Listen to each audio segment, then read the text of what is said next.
O professor de teatro,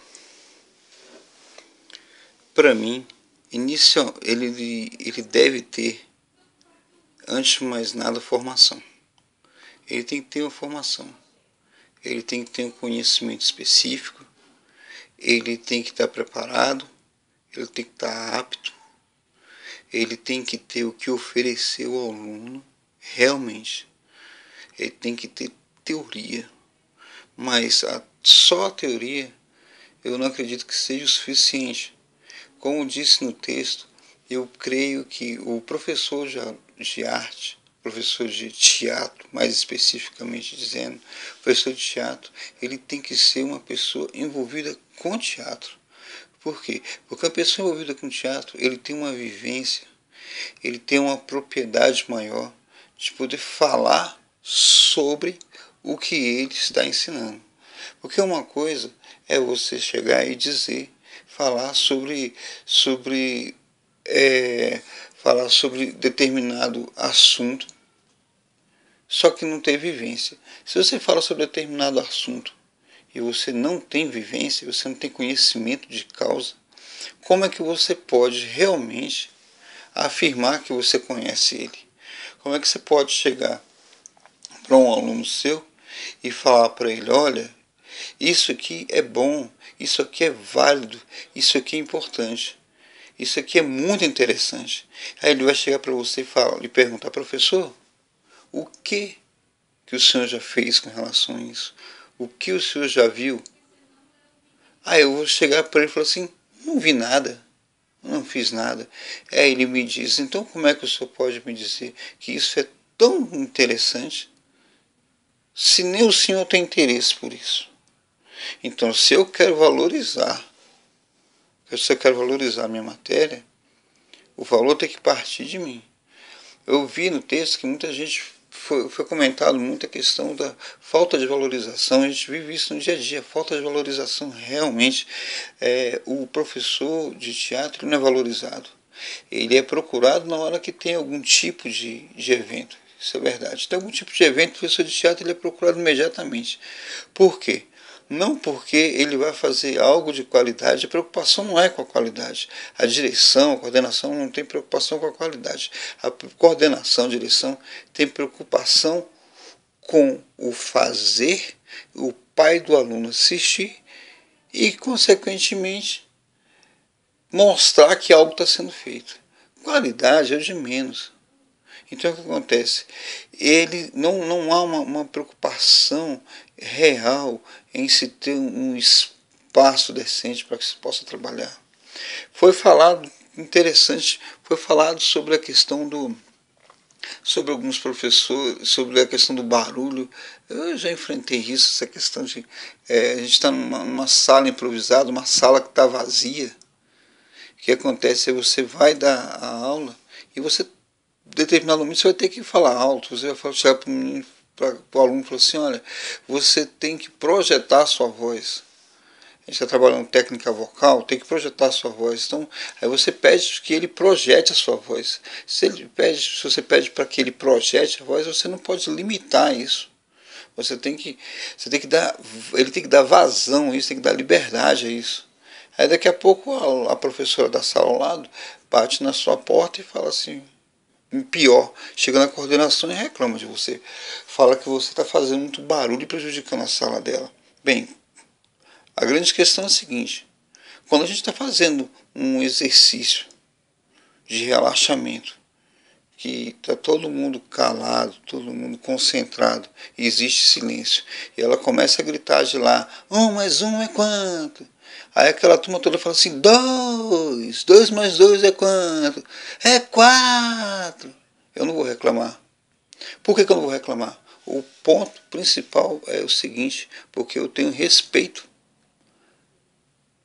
Então se falta respeito e falta reconhecimento, né?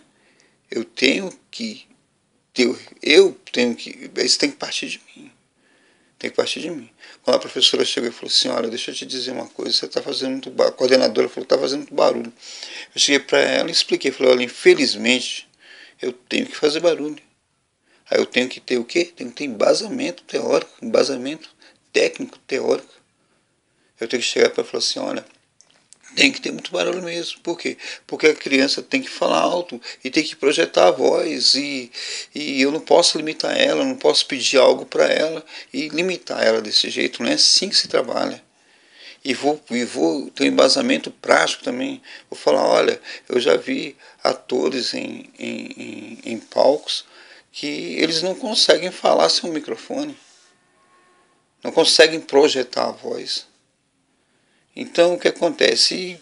Então, falando sobre isso, eu já falo uma outra coisa prática para ela. Olha, a senhora, como professora, sabe que a gente como professor, precisa também saber projetar a voz, precisa saber como cuidar das cordas vocais. A gente tem que tomar cuidado para que amanhã a gente não tenha que vir aqui com atestado porque a gente está afônico. Então, a gente tem que ter um conhecimento específico, conhecimento teórico, e tem que ter uma prática. Tem que ter uma prática.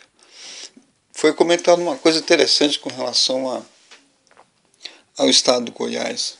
Realmente, o estado do Goiás tem uma coisa engraçada. Eles pegam os professores de matemática, por exemplo. Tem um amigo meu, professor de matemática, que não tem conhecimento nenhum de arte. Para complementar a aula dele, o que ele faz? Ele dá aula de arte. Só que ele não fez nenhum curso. Aí ele dá aula de arte. Você sabe o que é o mais legal disso tudo? É que o mais legal disso tudo, sabe o que é? É que ele, sendo professor de matemática, ele pode dar aula de arte, certo? Agora, se você chega num colégio particular, o professor de arte, ele tem que ter formação, ele tem que ter canudo. Se ele não tiver, o que acontece? Chega da delegacia de ensino, vê o corpo, puxa quem está trabalhando, cada professor, e pede o diploma de todo mundo. Só que ela não exige isso dela, entendeu?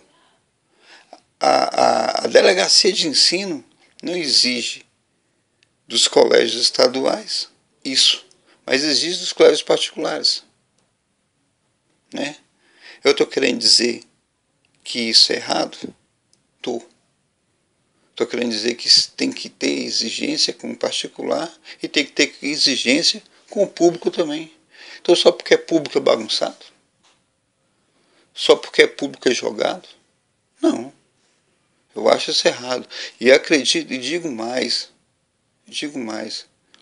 Eu, como professor, né? Se eu fosse professor de uma outra matéria, eu não daria aula de arte. Porque o que acontece? Tem um monte de professor de português, de matemática dando aula, que vem atrás de mim para saber o que ele vai fazer. Olha, como é que eu vou chegar e vou passar pelo que ele vai fazer? Isso é complicado, isso eu não posso fazer isso. Como é que eu vou fazer isso? Como é que eu tenho que estar em sala de aula para que isso seja feito? Aí isso faz com que o pessoal diga que a aula de arte, a aula de teatro é café com leite, porque qualquer um dá aula. Não é qualquer um dá aula, não é qualquer um que dá aula. A questão é que dão aula para qualquer um, é diferente. Né? Então eu acho que o ponto principal é de conscientização de nós que estamos estudando para que a gente possa no futuro ter a matéria na posição que ela merece.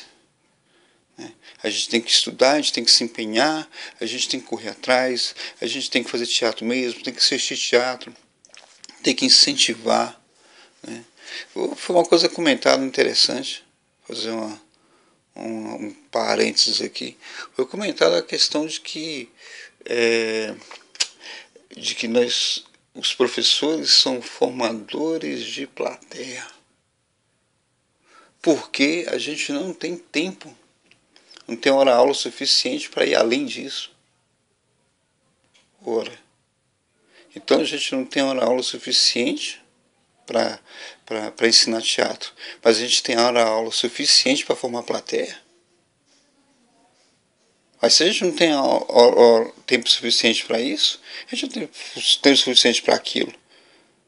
Ela comentou, falou assim, olha, porque é o seguinte, matemática não criam matemáticos. Quem estuda matemática, a intenção não é criar matemáticos.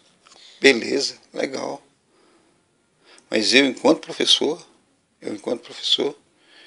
de teatro, eu quero sim que meus alunos façam teatro. Eu quero sim que meus alunos consumam teatro. Não só consumam teatro, mas façam teatro.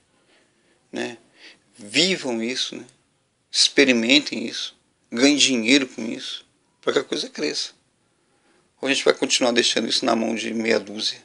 Porque isso é um pensamento meio elitista, vamos deixar na mão de meia dúzia. Né?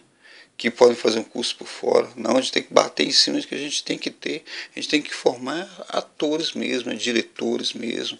Procurar o camarada que tem que tem problema, tem deficiência de matemática ou em português, tem deficiência em português porque não consegue se expor e trabalhar teatro nesse garoto.